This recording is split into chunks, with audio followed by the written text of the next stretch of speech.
अभी बच्चों हमने एवरेज वेलोसिटी का कॉन्सेप्ट डिस्कस किया, तो वहां पे हम यूज करते हैं वर्ड एवरेज। वो इसलिए क्योंकि ये जो एवरेज वेलोसिटी है वो आपको जो ओवरऑल टाइम इंटरवल है ड्यूरिंग विच मोशन हुई है, तो वो पूरे के पूरे टाइम इंटरवल में मोशन कैसे हुई है उसका आइडिया आपको ब्रॉड सेंस में मिलता है। जैसे कि मानो कि आपने कार लेके स्टार्ट किया कहीं से कहीं जाने के लिए, राइट। 8 बजे आपने स्टार्ट किया आपका जर्नी और 10 बजे आप 100 किलोमीटर दूर पहुंच गए। तो 2 घंटे में आपने 100 किलोमीटर का डिस्टेंस कवर किया। तो अगर किसी ने आपको पूछा कि how speedy you covered your journey, तो आप बोलोगे कि 50 किलोमीटर प्रति घंटे की रफ्तार से मैंने ये डिस्टेंस कवर किया। तो वो तो ओवरऑल 2 घंटे में क्या किया वो हुआ। तो इसका मतलब ये थोड़ी है कि जैसे कि आपने स्टार्ट की कार तो सीधी 50 किलोमीटर पर आवर की स्पीड से स्टार्ट की और जब स्टॉप की तब 50 ही थी और स्टॉप की, ऐसे नहीं होता ना। आपने स्टार्ट किया 0 से, स्पीड बढ़ी, राइट, फिर डिक्रीज हुई, फिर इंक्रीज हुई, तो ऐसे करते करते करते आप वहां पे 2 घंटे में पहुंचे। इसलिए हम यहां पे वर्ड यूज करते हैं एवरेज, ठीक है। लेकिन अगर किसी पर्टिकुलर टाइम पे मानो कि कोई पूछे आपको कि आपने 8 बजे स्टार्ट किया था, तो 8:30 पे आपकी स्पीड क्या थी, तो उसका अंदाजा नहीं मिल सकता आपको, राइट। या तो आपको स्पीडोमीटर से रीडिंग लेने पड़ेंगे।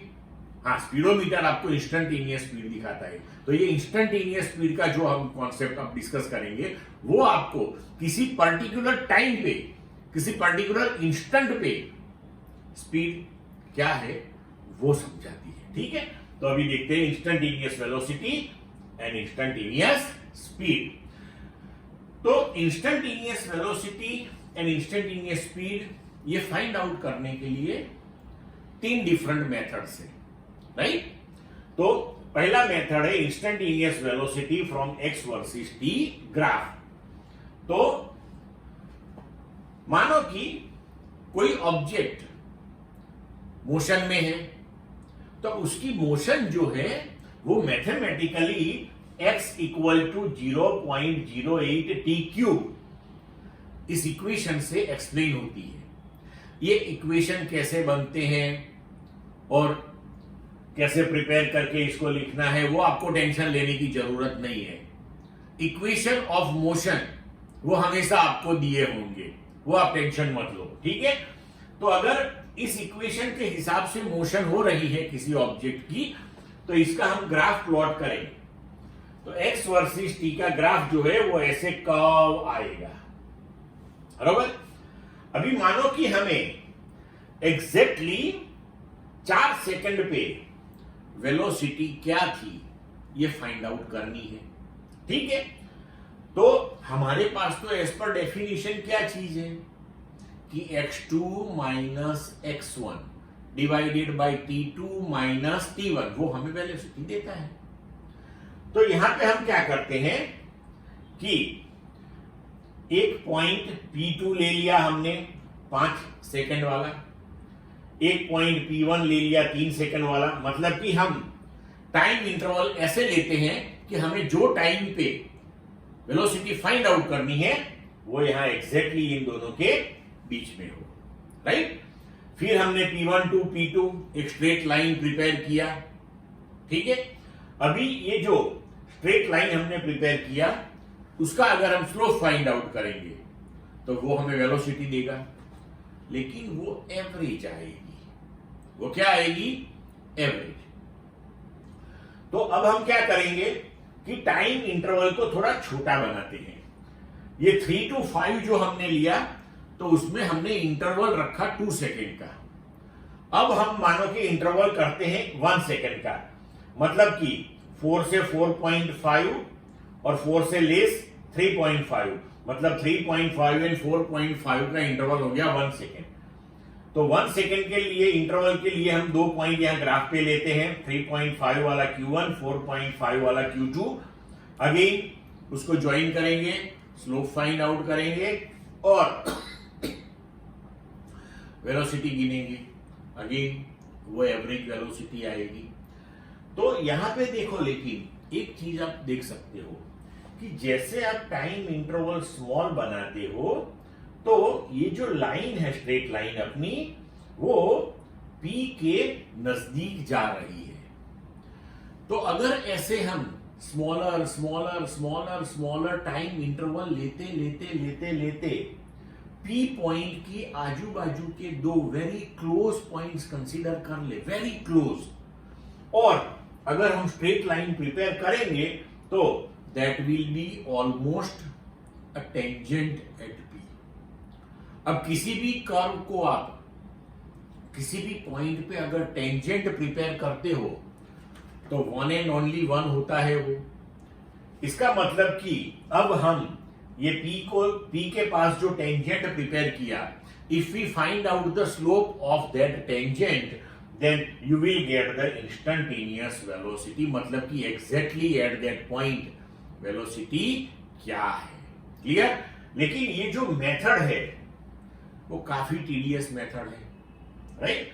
सो if at point P tangent is drawn, then the slope of that tangent will give instantaneous velocity at point P. Now, not that for uniform motion x versus t, graph is a straight line, so that value of instantaneous velocity that is the same as the value of average velocity. तो अगर straight line graph है तो उसमें tension वाली बात नहीं है, वो इजीली मिल जाता है। लेकिन अगर ऐसे कर्व्ड ग्राफ आए, इस तरीके के इक्वेशन से जो बनते हैं, तो उसमें हम इजीली कैलकुलेट नहीं कर सकते हैं, राइट? तो instantaneous speed at any instant that is equal to the magnitude of instantaneous velocity at that instant. मतलब ये याद रखो कि instantaneous speed and instantaneous velocity वो मैग्नीट्यूड वाइज ऑलवेज सेम होती है। तो यहां पे हम बाइफर्केशन ना भी करें तो चलता है, ठीक है? क्लियर बच्चों?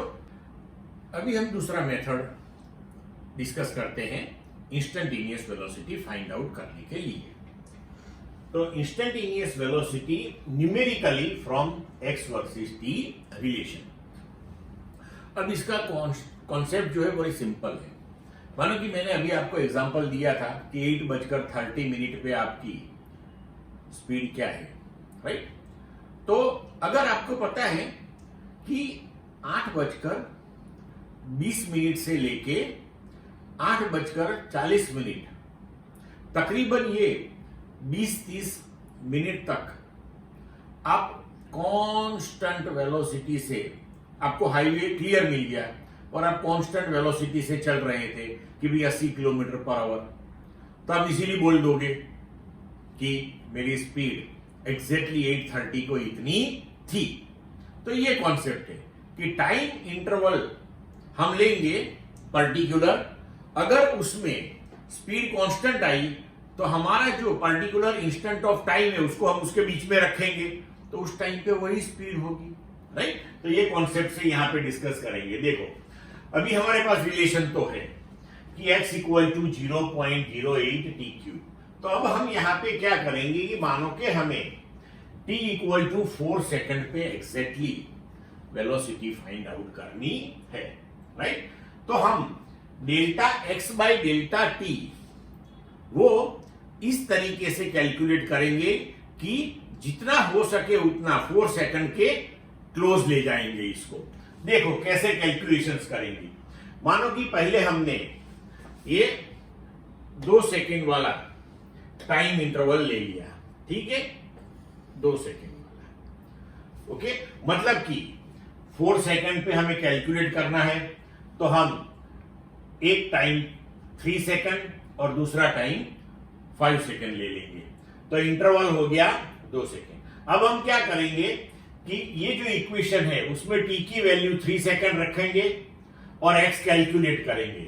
तो 3 के लिए हमारा x ये हो जाएगा, और अब मानो कि हम 5 के लिए कैलकुलेट करते हैं, तो ये इक्वेशन में हम t इक्वल टू 5 सब्स्टिट्यूट करेंगे तो हमारा आंसर आएगा 10। ये सब मैंने कैलकुलेट करके लिखे हुए टेक्स्ट में दिए हुए हैं, राइट। तो आप इस तरीके से देख सकते हो कैलकुलेट करके।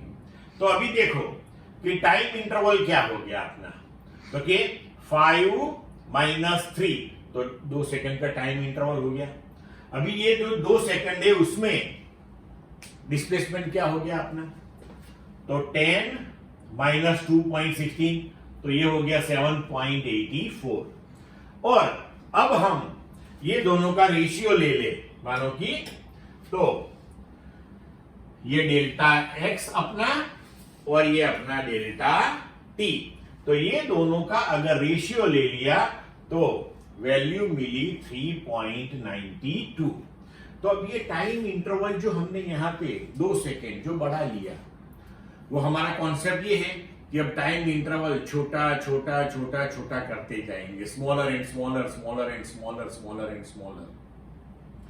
तो हमें 4 सेकंड के आजू बाजू में से वो टाइम कंसीडर करके वो टाइम इंटरवल इतना छोटा बनाना है कि जब हम for that small time interval when we calculate delta x by delta t, then it comes to constant one.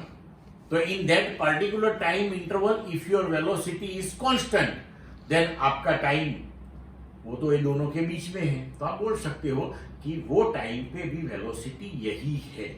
आई बात समझ में? तो इस तरीके से आप अलग अलग अलग टाइम इंटरवल लेके सब कैलकुलेट कर सकते हो। फिर देखो आपने टाइम इंटरवल 2 सेकेंड वाला डिक्रीज करके 1 सेकेंड किया, मतलब 4 से 3.5, 4 से 4.5। फिर टाइम इंटरवल 0.5 किया, 0.1 किया, 0.01। टाइम इंटरवल कम करके आपने हर एक टाइम इंटरवल के लिए delta X by delta T, delta X by delta T calculate किया। अभी देखो यहां पे ये जो आंसर आपका आया 3.8402, ये भी आंसर आया 3.8402, राइट। तो अब आपके आंसर्स कांस्टेंट आने शुरू हो गए। तो इसका मतलब ये हुआ कि 0.1 जो टाइम इंटरवल है वो सफिशिएंट स्मॉल है, क्योंकि जब हम बोलते हैं कि time interval smaller and smaller, smaller and smaller, smaller and smaller लेते जाओ और कैलकुलेशन करते जाओ, तो लेकिन कोई लार्ज इंटरवल उसकी कोई डेफिनेशन नहीं है, उस तरीके से स्मॉलर की भी कोई डेफिनेशन नहीं है। कितना स्मॉल, स्मॉल मतलब कितना स्मॉल, 0.0000000 कितने जीरो डाल सकते हो आप स्मॉलर बनाने के लिए। तो यहां पे हमें पता चलता है कि जैसे अपना आंसर कांस्टेंट आना शुरू हो जाए बस हो गया, then after no need to consider smaller interval than that. तो अब हमें यहां पे ये जो कांस्टेंट वेलोसिटी मिल गई, तो हम बोल सकते हैं कि यस ये हमारी इंस्टेंटेनियस वेलोसिटी है। तो इस तरीके से हमें ये सब इंटरवल स्मॉल कर करके ये कैलकुलेशन कैरी आउट करना है। तो ये हो गई मैथमेटिकल मेथड। तो ये भी टीडीएस है, लंबी वाली है, कहां तक करते जाओगे, राइट। तो अब एक इजी मेथड अब डिस्कस करेंगे हम, ठीक है बच्चों। अब ये इंस्टेंटेनियस वेलोसिटी फाइंड आउट करने के लिए हमने 2 मेथड डिस्कस की। दोनों मेथड क्वाइट लेंथी है, तो अब हम यहां पे मैथमेटिक्स की हेल्प लेंगे। मैथमेटिक्स में एक मेथड आता है that is method of differentiation. तो उस मेथड से हम easily instantaneous velocity find out कर सकते हैं। देखो कि हमारी एवरेज वेलोसिटी है delta X by delta T. तो अब कॉन्सेप्चुअली तो आपको समझ आ गया कि ये delta X by delta T अगर हम वेरी वेरी स्मॉल, उसको हम बोल सकते हैं इनफाइनाइटेसिमल स्मॉल टाइम इंटरवल के लिए अगर गिन ले, तो वो हमें देता है इंस्टेंटेनियस वेलोसिटी। तो मैथमेटिक्स में ये जो टर्म है वेरी स्मॉल मतलब कि very close to zero, equal to zero नहीं, जीरो के नजदीक, तो उसे सिंबॉलिकली ऐसे लिखते हैं कि limit time interval tends to zero. अभी लिमिट LIMIT उसको स्मॉल सिंबल में LIM लिखते हैं। तो limit delta T tends to 0, ये कंडीशन मेंटेन करके हम ये रेशियो फाइंड आउट करते हैं delta X by delta T. तो अब इसको सिंबॉलिकली ऐसे लिखते हैं कि v equal to D X by D T, और ऐसे भी लिख सकते हैं कि D by D T of X. तो ये जो हमने यहां पे सिंबल बनाया D X by D T, वो ये बताता है कि differentiate x with respect to time t। तो आपको ये वाला जो कैलकुलेशन है वो डायरेक्ट मिलेगा, ये मैथमेटिक्स में ये सब दिया हुआ है, राइट। वेरी सिंपल चीज है, वो सब हमें इतने डिटेल में जाने की जरूरत नहीं है। हमें तो बस इतना डिस्कस करना है कि अभी हमें x का डिफरेंशिएशन करना है। तो x हो गया अपना function, with respect to time t करना है, तो टाइम हो गया वेरिएबल। तो अब क्वेश्चन आता है कि डिफरेंशिएशन करना कैसे है। तो जब हमें डिफरेंशिएशन करना होता है फंक्शन का विथ रिस्पेक्ट टू वेरिएबल, तो एट दैट टाइम हमारे पास फंक्शन और वेरिएबल उसकी रिलेशनशिप होनी चाहिए। वो रिलेशनशिप आपको कभी एस्टैब्लिश नहीं करनी है, वो हमेशा आपको दी जाएगी। जैसे यहां पे हमने इक्वेशन लिया था x और t के रिलेशन वाला कि x equal to 0.08 t cube, तो that is the relationship, x is a function, t is a variable. तो अभी डिफरेंशिएशन का रूल क्या है, राइट। तो देखो कि अगर d बाई डी एक्स मतलब कि x रेज टू n का हम x के विथ रिस्पेक्ट टू डिफरेंशिएशन करें, तो आंसर है nx raise to n minus 1। मतलब you have to take power in multiplication and power will be decreased by 1, you will get the answer. Simple thing, clear. और ऐसे कुछ standard differentiation, sign का क्या है, कॉस का क्या है, वो सब हमें टेक्स्ट में दिए हुए हैं, राइट। तो वो सब हमें याद करने हैं, वो कैसे डिराइव होता है वो सब डिस्कस करने की कोई जरूरत नहीं है, उसका टेंशन लेने की जरूरत नहीं है। मैथ्स वाले ए ग्रुप वाले बच्चे वो सब पढ़ेंगे तो ऑटोमेटिकली उनको बाय हार्ट हो जाएगा। बी ग्रुप वाले बच्चे जो है वो इतना याद कर ले, बहुत है इतना, ठीक है, उसमें टेंशन लेने की बात नहीं है। अब देखो कि अगर x रेज टू n का differentiation with respect to x किया, तो उसका आंसर है nx raise to n minus 1। मतलब you have to take power in multiplication and power will be decreased by 1। अब देखो कि इसका हम यूज करके कैसे कैलकुलेशन करते हैं। तो हमारे पास रिलेशनशिप है x equal to 0.08 t cube. अब इंस्टेंटेनियस वेलोसिटी फाइंड आउट करने के लिए हमें करना है d by D T of x। So v equal to dx by D T और d by D T of x।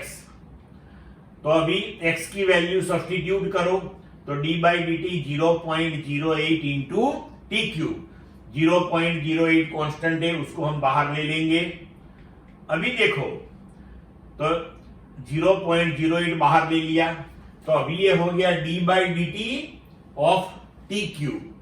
तो d by d x of x raise to n इसी style का हो गया। तो अब टेक पावर इन मल्टीप्लीकेशन, तो 3 को मल्टीप्लीकेशन में ले लिया, देन डिक्रीज पावर बाय 1, तो t रेज टू 3 माइनस 1 कर दिया। तो v इक्वल टू अब 3 इंटू 0.08 हो गया, t रेज टू 3 माइनस 1 तो t स्क्वायर। तो अभी देखो यहाँ पे हमें वेलोसिटी का टाइम के साथ जो रिलेशन है वो मिल गया। तो देखो अब यहाँ बेनिफिट क्या हुआ हमें कि कोई भी टाइम पे हम वेलोसिटी कैलकुलेट कर सकते हैं, क्योंकि हमें डायरेक्टली वेलोसिटी और टाइम का रिलेशन मिल गया। अभी हमें 4 सेकंड पे फाइंड आउट करना था ना। So now let's substitute t equal to 4। तो अब यहाँ पे t इक्वल टू 4 सब्स्टिट्यूट किया, तो आपकी वैल्यू आ गई 3.84 मीटर पर सेकंड, जो आगे वो आती थी। तो अब ये मेथड हम हमेशा यूज करेंगे, मेथड ऑफ डिफरेंशिएशन। तो ये वेरी इजी है। और यहाँ पे देखो आप कि इसका बेनिफिट क्या है कि नॉट ओनली एट 4 सेकंड, अगर किसी ने बोला कि 1000 सेकंड पे वेलोसिटी क्या होगी, no problem, t equal to 1000 रख दो, आपका आंसर आ गया। So this is the method of differentiation and we will continuously adopt this one in physics. Clear?